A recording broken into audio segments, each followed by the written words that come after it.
Have a vision. Think big. Ignore the naysayers. Work your ass off and give back and change the world. Because if not us, who? If not now, when? What is the secret to success? The long version is that I actually always had 5 rules.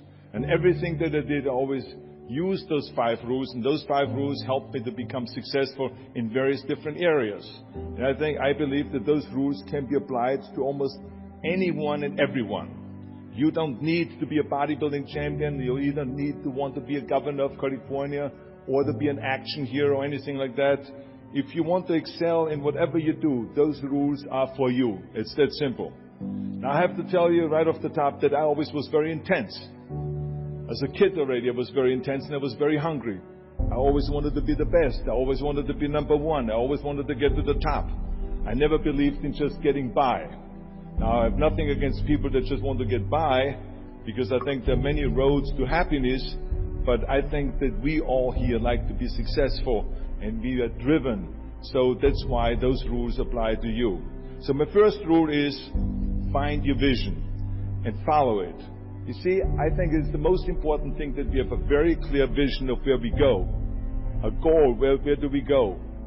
Because you can have the best ship in the world. You can have the best cruise liner, but if the captain does not know where to go, that ship will drift around the world and out there at sea and will never end up anywhere. And this is exactly the way it is in real life.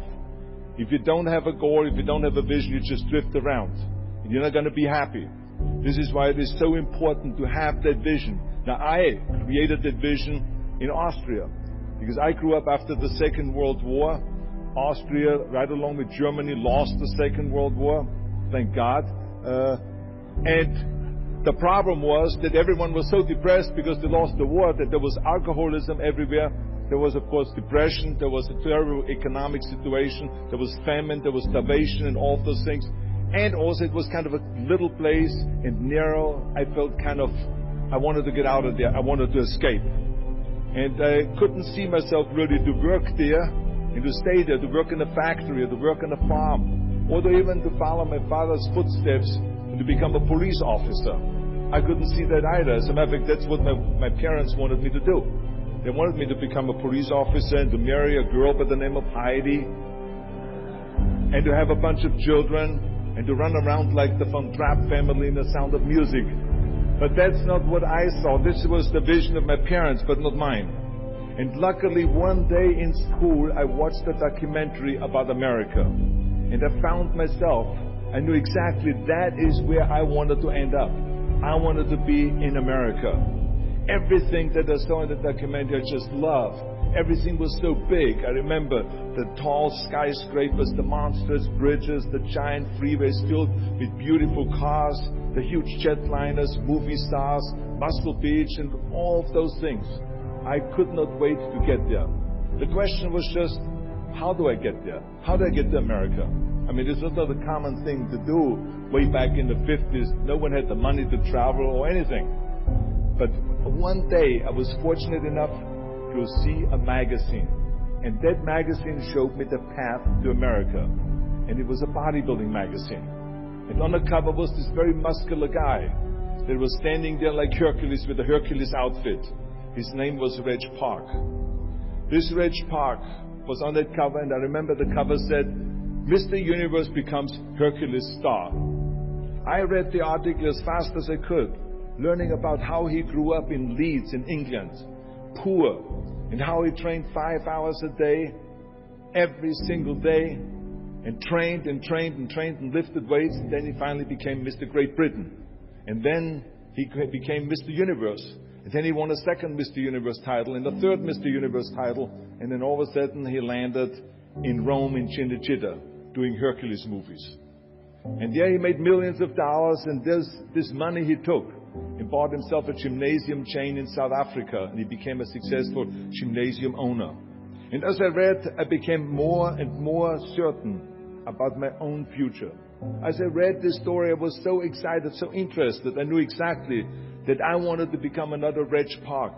I know he laid out the blueprint for my life, basically.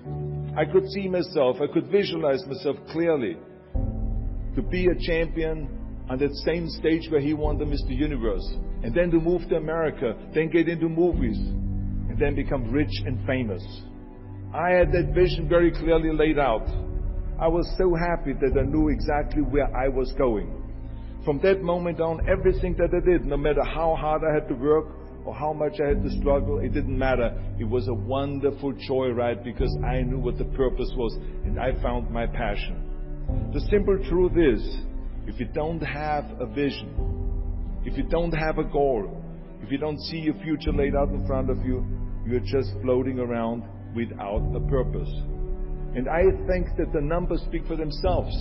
This is why so many people around the world are unhappy with their jobs. I mean, in America, 74% of the people hate their job and would like to change jobs. But think about that. That means that only a quarter of the Americans love their life's work. I mean, that is a very depressing statistic. I always smiled when I worked, no matter how hard I worked. I always had a great time, no matter what I did. It didn't matter if it was in bodybuilding, or if it was in the movies, or if it was as governor. I remember in the pumping iron days, people asked me in the gym all the time, why are you smiling all the time? Why are you so happy? You have to lift 50 tons of weights. You have to train 5 hours a day. I mean, I look at the other bodybuilders' faces and lifters' faces, and they look kind of depressing. They look sour.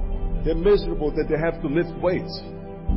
You don't look miserable, you look happy. And I tell them always, I say, I smile because I know exactly that every rep that I do, that every set that I do, every weight that I lift, I get one step closer to turning that vision of mine into reality and becoming that Mr. Universe. I could not wait to lift another 500 pounds in the squats. I could not wait to do another 1,000 sit-ups. I could not wait to do bench press, more bench press and more curls until I couldn't move my arms anymore. Because I knew that every rep got me closer to standing on that stage as a champion. As a matter of fact, when I lifted weights, I didn't really feel like I was lifting weights. I felt like I was lifting a trophy over my head each time I lifted. And to have all those bodybuilders around me and thousands of people screaming. And I tell you that this vision didn't just help me in bodybuilding, it helped me with everything, like I said. I remember in the movie business, there was many times stunts that I had to do where I got hurt, where I was in pain, in agony, and had to do it over and over again. I remember one incident specifically on Conan the Barbarian. There I was crawling on all four, on rocks, over rocks and gravel, holding my sword right in front of me. And as I was crawling, the camera followed me. It was around 30 feet that I had to crawl on those rocks and this gravel. And eventually, after 10 takes, my elbows and my knees started bleeding and hurting. And the director came to me sheepishly and said to me, he says, do you mind if we do another take? I need a close-up of you. And I said to him, no, I don't mind at all. I said, go and do as many takes as you want. He says, no, I don't want to do that because I know you're in pain, you're bleeding. I said, no, I don't feel any pain. I said, the only thing I see is the finished scene. I see the finished scene of me crawling on all four with my sword in the front, crawling up and sneaking up behind Thulsa Doom, the main villain of the Conan movie that killed my parents, and rising up behind him and cutting his head off. That's what I see. Remember, crush your enemies, see them driven before you, and hear the lamentation of their women. So this is why, because I visualized that scene, this is why I did not feel that pain. I did not care if I was bleeding on my knees, because I knew that pain is temporary, but the film is permanent. And I explained that to the director, so this is why I try to tell you, always discover your vision, and the rest will follow.